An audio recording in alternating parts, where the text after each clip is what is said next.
Oi, gente, tudo bom com vocês? Coragem de me aparecer aqui sem dignidade, né? Mas na aula passada, no vídeo passado, eu deixei algumas atividades para vocês. Então, vamos ver se a gente consegue desenrolar agora essas atividades. Só lembrando para vocês que eu tô sempre disponível no e-mail. E eu sou mais ativa no e-mail do que nas redes sociais. Então, se vocês quiserem mandar e-mail para mim, fiquem à vontade, de verdade. E é isso aí, vamos começar. Então, esse aqui é o meu e-mail. Qualquer coisa, manda mensagem lá, seja de dúvida da questão, dúvida do conteúdo. Podem ficar à vontade para mandar os e-mails. Então, uma das questões que eu separei aqui para a gente resolver foi essa questão aqui da UPG de Paraná. E ela diz assim: é daquele tipo de questão que é para você julgar os itens e dizer qual é a soma dos itens verdadeiros.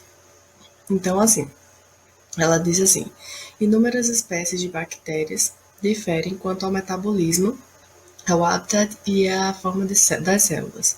Assinale o que for correto no que diz respeito às características estruturais e nutricionais das bactérias. Então, o primeiro item diz assim: as bactérias podem apresentar forma esférica, forma de cocos, de bastonete nos bacilos, espiralada, espirilo, de vírgula, quando são vibriões, etc. Isso aqui está bem correto, tem isso, inclusive, no livro de vocês. Eu não me detive, porque eu queria chamar a atenção na aula, né, que era por pouco tempo, eu queria chamar a atenção para a reprodução das bactérias, mas esse primeiro item aqui está correto.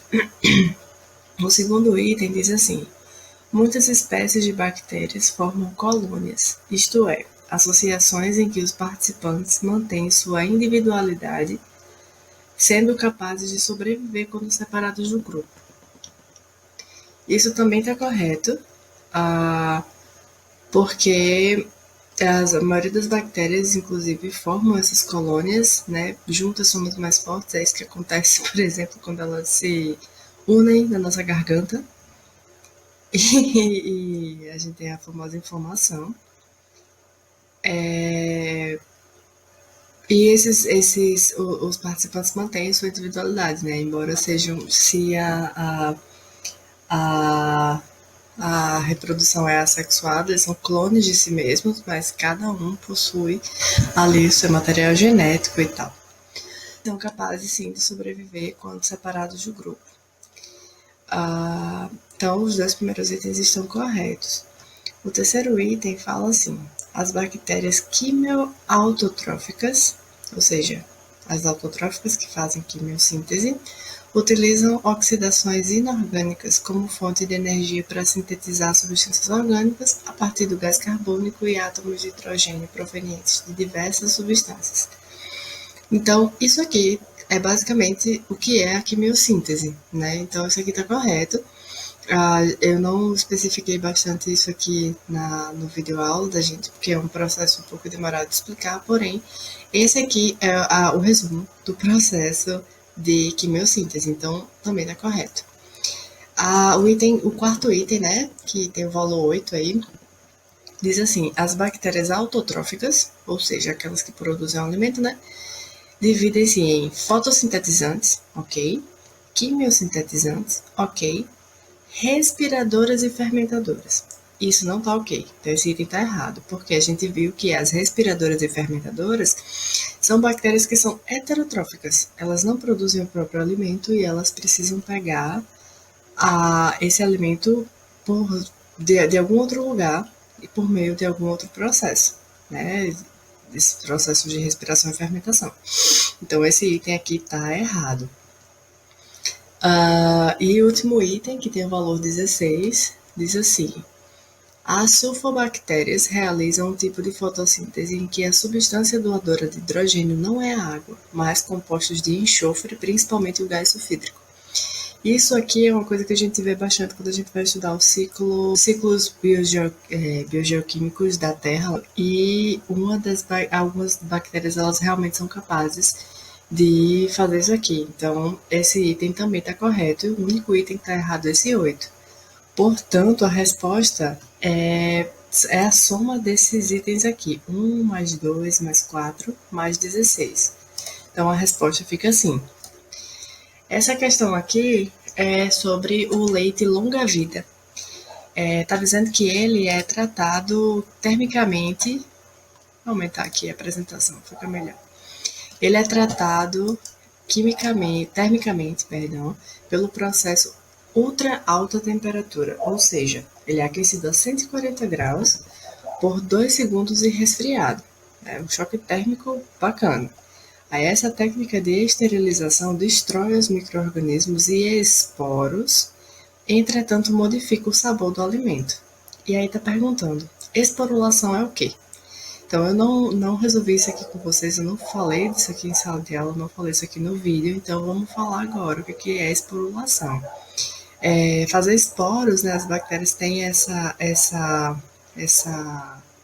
característica de quando o ambiente não está ok, não está tranquilo, não está favorável, elas reduzem o seu tamanho, a sua estrutura para uma estrutura chamada esporos, que é uma estrutura que fica em inanição, ela fica paradinha, com metabolismo quase zero, super quietinha na dela, até que o ambiente fique ok de novo, para que ela consiga exercer suas atividades, né, seu metabolismo normal, sua vida. Então, é um mecanismo que faz com que a bactéria seja bastante resistente. Não são todas que possuem, mas quando elas possuem esse mecanismo aqui de esporulação, torna elas mais resistentes. Quando o ambiente não está ok, eu fico na minha quietinha aqui, como se eu entre um sono profundo, e não vou gastar energia. Quando o ambiente volta a estar ok, eu volto à minha forma normal. Então, as alternativas dizem o seguinte. A letra A está dizendo que esporulação é o processo de reprodução assexuada em que a nova célula se forma como uma protuberância do organismo pluricelular. Não. Não está correto. Reprodução a célula assexuada em que uma protuberância forma outro indivíduo é divisão binária. A divisão é da reprodução assexuada. Na alternativa, então, não é esporulação. Na alternativa B, diz assim, o nome dado ao processo de reprodução assexuada dos organismos unicelulares, que consiste na divisão de uma célula em duas por mitose, cada uma com o mesmo DNA, o material genético da célula-mãe. Isso aqui está correto se a questão estivesse falando de divisão binária, mas a questão está falando de esporulação e não é o caso, não é a letra B. Na letra C diz o seguinte, a transformação bacteriana acontece em alguns tipos de bactérias que conseguem adquirir trechos de moléculas de DNA dispersas no meio e incorporá-los ao seu DNA. Essas bactérias ficam com a constituição genética modificada e são chamadas de transformadas. Bom, a transformação não acontece assim, a gente vai ver depois o que é transformação, mas isso não é um mecanismo de esporulação, então resta pra gente a letra D. Na verdade, tem o E também. A letra D diz o seguinte, é um processo que ocorre quando as bactérias estão face a situações críticas para sua sobrevivência, exatamente o que a gente tinha falado, quando não está tranquilo, não está favorável. De maneira geral, isso ocorre quando há falta de nutrientes como carbono ou nitrogênio. Então, essa daqui é a correta, acho que eu já tinha dado spoiler, mas é principalmente por conta da questão das situações críticas, né? E a E diz assim, o processo observado nos animais microscópicos como microcrustáceos. A gente nem viu falar sobre isso aqui ainda, então é a letra D, só provando que a letra D mesmo, né? Tá aqui o gabarito. Tchauzinho pra vocês, vejo vocês no próximo vídeo. Tchau!